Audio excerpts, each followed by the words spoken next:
Kecelakaan maut terjadi di Jalan MT Haryono, Jakarta Timur. Kecelakaan itu terjadi sekitar pukul 9 waktu Indonesia bagian Barat. Saat itu, satu bus Transjakarta dari arah Semanggi menuju Cawang menabrak satu bus Transjakarta lainnya yang sedang berhenti di halte. Akibat tabrakan itu, bus yang sedang berhenti terseret beberapa meter dari lokasi tabrakan. Dirlantas Polda Metro Jaya, Kombes Pol Sambodo Purnomo-Yogo mengatakan berdasarkan penyelidikan sementara yang dilakukan oleh polisi, penyebab kecelakaan itu karena sopir bus mengantuk. Pasalnya, sopir bersama bus Transjakarta baru keluar pukul 3 pagi.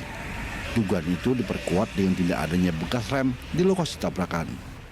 Sekitar pukul 8:45 tadi pagi, telah terjadi laka lantas di halte bis dekat Keluaran Cawang, di mana ada kendaraan Transjakarta sedang berhenti untuk menaikkan dan menurunkan penumpang. Kemudian dari belakang ditabrak oleh kendaraan Transjakarta lainnya. Akibat kecelakaan tersebut, ini sebagai koreksi juga yang telah saya sampaikan di awal, karena tadi siang itu kita masih dalam penyidikan. Jadi data terakhir, korban seluruhnya ada 39. 2 meninggal dunia, 37 luka. Nah, 37 luka ini sedang kita data berapa yang luka berat dan berapa yang luka ringan. Kami masih terus melaksanakan penyelidikan karena di TKP kendaraan yang ditabrak dari belakang itu terseret cukup jauh, kurang lebih sekitar 15 meter, dan kelihatannya tidak ada upaya pengereman. Akibat kecelakaan itu, 2 orang meninggal dunia di lokasi kejadian.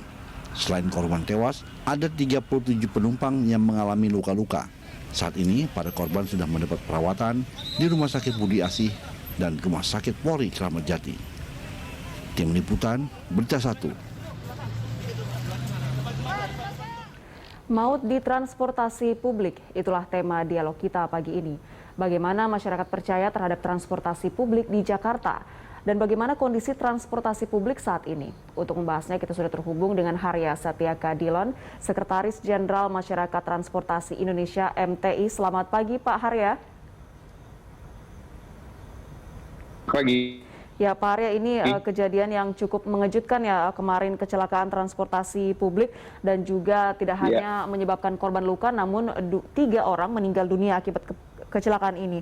Di tengah upaya pemerintah untuk mengembalikan kepercayaan publik terhadap transportasi massal, bagaimana Anda melihat kejadian tersebut? Ya, pertama-tama saya atas nama Masyarakat Transportasi Indonesia menyampaikan duka cita bela sungkawa yang mendalam kepada keluarga korban ya. Tentunya ini pukulan berat bagi mereka. Tapi gini, pada intinya saya mengajak semua pihak untuk tidak mendahului penyelidikan yang polisi.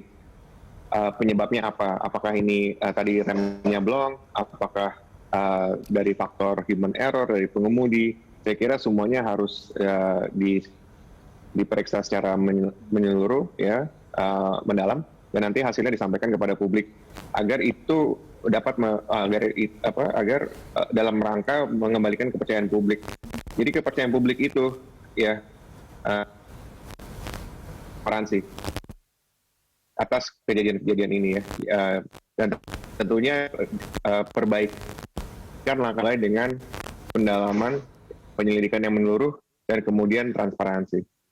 Baik, kalau kita berkaca dari kejadian atau kecelakaan transportasi publik yang terjadi di tengah kehidupan masyarakat ini, apakah dari pihak berwajib sudah cukup memberikan investigasi yang transparan kepada masyarakat? Ini tentunya agar tidak membuat masyarakat menduga-duga dan tidak ada ketakutan terhadap transportasi publik.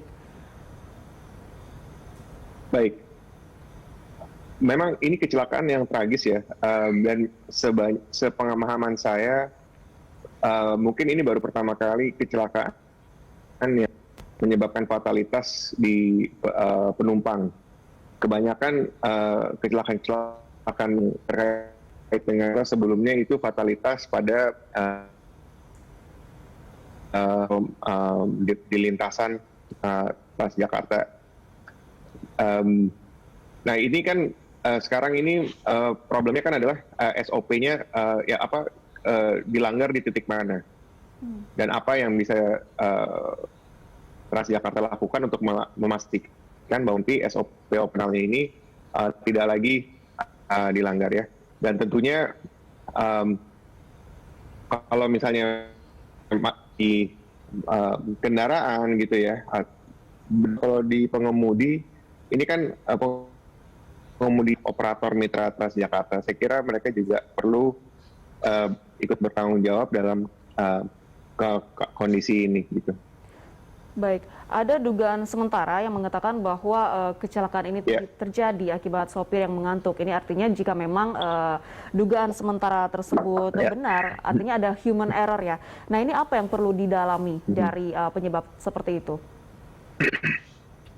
Ya, tadi saya juga dengar bahwa memang hasil sementara tidak ada bekas rem ya, bekas ban di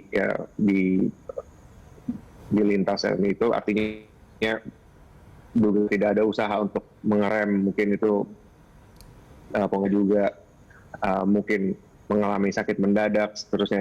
Itulah pentingnya ikan ini secara mendalam gitu ya, secara menyeluruh, jangan sampai tidak ada hal-hal yang nantinya menimbulkan keraguan ke depannya gitu.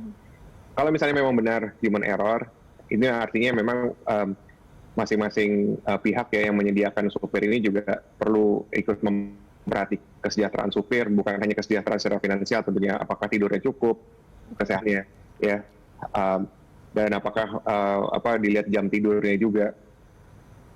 Tapi yang mau saya sampaikan adalah ini memang kejadian ya yang sangat tragis, tapi kejadiannya sangat jarang ya untuk kecelakaan yang melibatkan fatalitas. Gitu. Selama ini soalnya cukup aman. Jakarta sebelum pandemi hampir 1 juta penumpang per hari.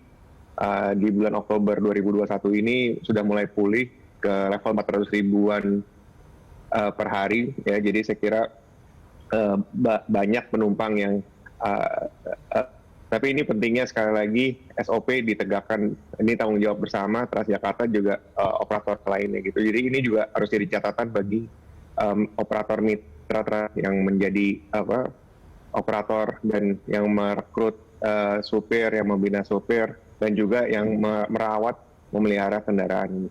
Baik, kalau kita berbicara mengenai SOP, mungkin ini kalau secara teknis, apakah transportasi publik kita, contohnya Transjakarta ini punya SOP yang mengatur mungkin jarak minimum antar bus itu berapa, lalu kecepatan bus itu maksimal berapa ketika ada satu lajur yang ada posisinya ada 2 bus Transjakarta yang secara beruntun. Ini apakah transportasi publik kita memiliki SOP seperti itu, Mas? Iya, itu dilatih. Semua supir itu yang beroperasi yang sudah paham dan sudah dilatih. Kejadiannya memang sangat jarang ya, dan ini kalau kita lihat memang lagi berhenti itu ya, artinya mungkin saja ya dugaan-dugaan itu saya kira masuk akal tentunya berdasarkan pengalaman penyelidik, bukan baru pertama kali ini menemui kecelakaan. Mungkin dari apa yang mereka temui di lapangan, kesimpulan sementaranya demikian, saya kira wajar-wajar saja. Tapi sekali lagi segera tuntaskan penelitian ya, supaya pahami betul. Kalaupun memang benar human error, ya berarti kan ada yang sudah ada prosedur tetap ya untuk apa yang dilakukan apabila hal tersebut yang memang terjadi gitu. Baik, itu kalau dari sisi teknis ya Mas. Nah, kalau menurut MTI sendiri, apa saja syarat ideal ini untuk bisa menjadi operator transportasi publik untuk mencegah terjadinya human error? Ya, nah ini pembinaan terhadap supir saya kira yang paling penting.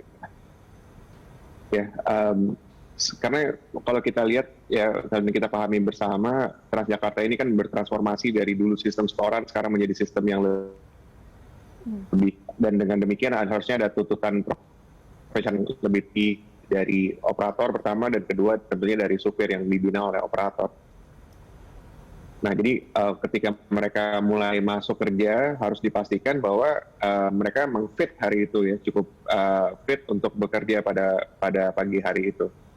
Tentunya untuk mengeliminasi kemungkinan apakah ngantuk di jalan ya. Harusnya malamnya cukup tidur, dan kalau tidak cukup tidur ya mungkin hari itu tidak boleh mengemudikan kendaraan gitu ya, dan seterusnya. Kalau misalnya ada sakit memang sangat disayangkan kalau itu terjadi. Itulah kenapa saya kira ini perlu juga segera jenazah dari supir itu juga perlu diperiksa juga gitu ya, tanpa mengurangi rasa hormat kepada keluarga korban. Baik. Kalau kita berbicara mengenai syarat yang ideal untuk menjadi operator transportasi publik seperti contohnya Transjakarta, ini kalau dari MTI sendiri bagaimana melihat treatment dari manajemen terhadap operator transportasi publiknya? Apakah sudah cukup baik untuk menjamin kondisi kesehatan dan juga keselamatan operator itu sendiri baik? Karena ini pun berpengaruh kepada keselamatan penumpang di jalan. Ya, jadi gini, apakah ini kan pertanyaannya, apakah ini suatu kecelakaan atau kejadian yang sistematik ya, mungkin saja gitu ya, yang insiden. Kalau dari pengalaman saya mengamati Transjakarta, ini baru berkali hal ini terjadi ya, seperti ini melibatkan fatalitas penumpang. Sebelumnya yang saya amati kebanyakan yang fatalitas itu adalah roda 2 ya, yang melintas apakah masuk ke jalur Transjakartanya atau melintas di perlintasan Transjakarta. Ini yang fatalitas yang sebelumnya terjadi. Ini karena kejadiannya ini baru sekali ini, saya nggak bisa menyimpulkan bahwa ini suatu yang sistematis gitu ya. Jadi saya kira sebenarnya baik manajemen Transjakarta maupun operator sudah berikhtiar melakukan yang terbaik, tapi ya kadang-kadang nggak bisa 100% juga ya. Semoga, tentunya kita berharap bisa ditekan sampai 0 gitu ya. Baik. Jadi kejadian yang kemarin ini saya minta untuk diperiksa secara mendalam supaya kita bisa pelajari apa yang terjadi, dan tentunya untuk menghindari kejadian yang sama berulang gitu. Saya dengar pihak Dewan Transportasi Kota Jakarta juga sudah berupaya memanggil manajemen Transjakarta untuk menjelaskan semuanya ini, dan juga ada portabilitas publik ya, untuk meneliti ini semua. Ya, jadi poinnya itu, kalau misalnya kalau kita ingin mengembalikan rasa percaya masyarakat, sekurang-kurangnya ada transparansi dan ada akuntabilitas, itu harus dimulai dari situ. Baik, nah ini kalau kita bicara mengenai kepercayaan publik terhadap transportasi massal, dengan adanya kejadian seperti ini, seperti apa Mas dampak terburuknya?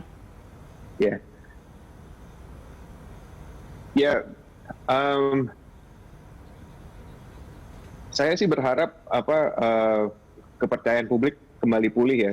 Saya pikir yang kalau saat-saat ini yang masih menjadi perhatian publik itu adalah masalah pandemi ini ya, keamanan untuk kembali bertransportasi secara bersama-sama, maksudnya untuk kembali naik angkutan umum, di mana dalam satu kendaraan ada banyak orang yang dia tidak kenal. Jadi sebenarnya concern utama saat ini sebenarnya adalah bagaimana mengembalikan kepercayaan publik untuk kembali naik bus gitu, naik MRT, naik KRL setelah pandemi, di mana kita masih hidup damai dengan pandemi ini. Sebenarnya itu yang lebih tinggi. Dan saya harap sih setelah ini semua selesai ya, ada pelajaran yang bisa kita petik lah dari kecelakaan ini. Baik. Karena Baik, Mas Arya, kita akan lanjutkan dialog kita usai jeda. Pemirsa, jangan kemana-mana, tetaplah di Good Morning Jakarta.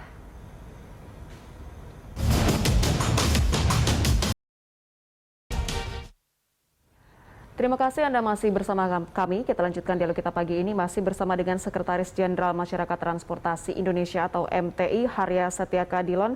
Pak Harya, tadi di segmen sebelumnya kita sudah membahas mengenai hasil investigasi dari kecelakaan ini harus dilakukan secara transparan dan diungkap ke publik agar untuk menghindari ketakutan atau paranoid dari masyarakat menggunakan transportasi publik. Nah, ini kalau dari MTI sendiri, seperti apa seharusnya pertanggungjawaban yang dilakukan oleh manajemen atau pengelola transportasi publik jika kecelakaan ini terjadi dan merenggut korban nyawa atau korban meninggal? Betul.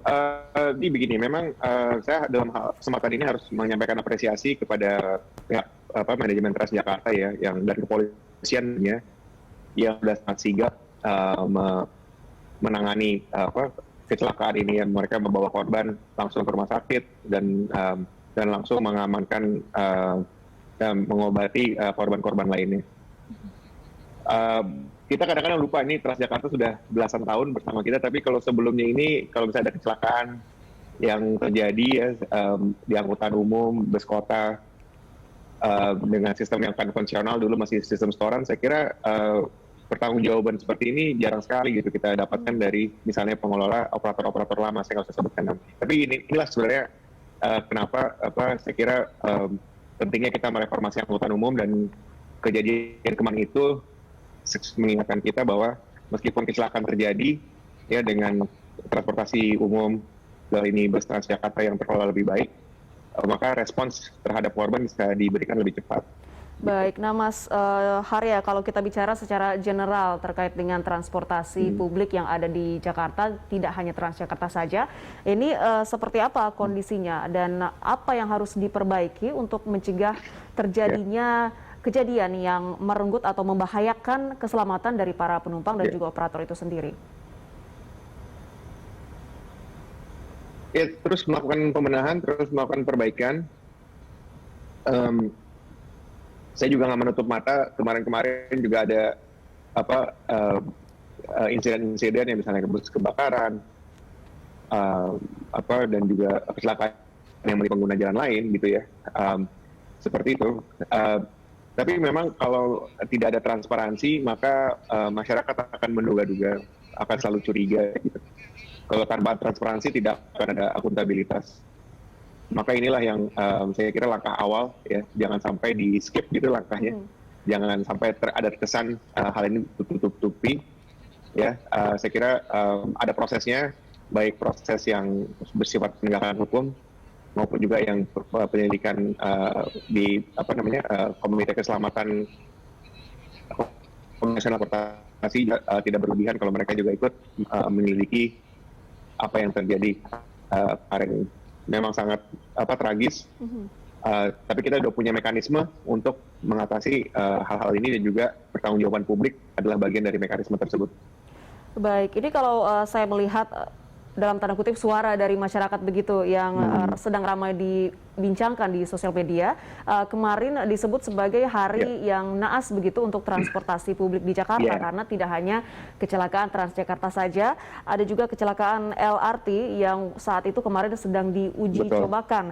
Nah, ini bagaimana tanggapan dari MTI terkait dengan masyarakat yang sudah menyuarakan ketakutan mereka terhadap transportasi publik dengan adanya kejadian beruntun kecelakaan transportasi publik kemarin? Ya, ini memang hari yang kelabu ya bagi keselamatan transportasi. Saya juga dengar ada pesawat udara yang mengalami kecelakaan di Indonesia Timur. Ini hari yang sangat kelabu. Tapi gini, ketiganya itu atau yang bahkan yang Transjakarta dan LRT itu kejadian yang independen, operatornya, player-playernya berbeda. Aktor-aktornya maksud saya, dan juga manajemennya tentu saja berbeda. Kalau yang LRT sangat saya sayangkan, memang kalau boleh saya sampaikan yang agak struktural itu karena sekarang ini LRT itu belum ada depo ya.